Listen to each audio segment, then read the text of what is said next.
আজকের রেসিপি হচ্ছে আস্ত মসুরির খিচুড়ি কিংবা গোটা মসুরির খিচুড়ি যেটাই বলেন।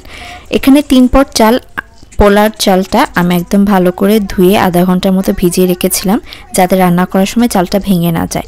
তারপর এখানে নিয়েছি, আর এই যে দেখতে পাচ্ছেন এটাই হচ্ছে খোসা সহ আস্ত মসুরি কিংবা গোটা মসুরির ডাল। এটা আমি একদম সারা রাত ভিজিয়ে রেখেছিলাম। তারপর 3 পট চালের হিসেবে 1.5 পট ডাল আমি এখানে দিয়ে দিচ্ছি। আমার কাছে কিছুটা বেশি মনে হয়েছে খিচুড়িতে, তাহলে একদম ডাল ডাল আসবে, সেজন্য কিছুটা আমি তুলে নিয়েছি।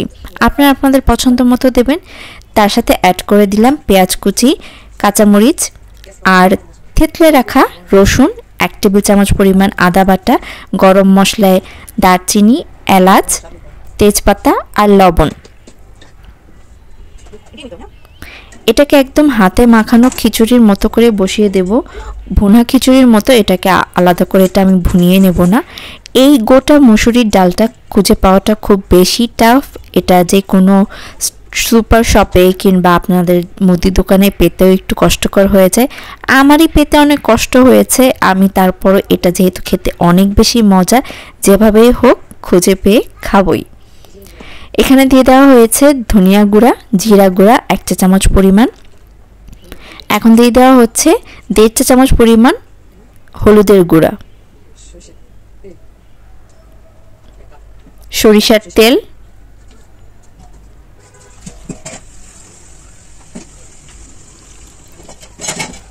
আর এখন দেওয়া হবে সবচেয়ে স্পেশাল, সেটা হচ্ছে আমার আম্মুর হাতের মাখানি। এখন এটাকে ভালো করে একদম মেখে নিতে হবে।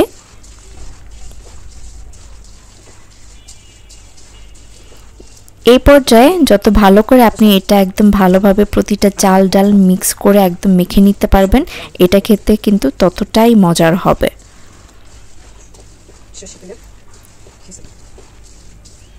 আমি এখানে বেশ কিছুক্ষণ একদম ভালো করে চটকে চটকে একদম মেখে দিয়েছে। এরপর এখানে প্রয়োজন মতো পানি, যেহেতু 3 পট চাল সেই হিসেবে 5 পট পানি দিতে হবে, 5 কাপ।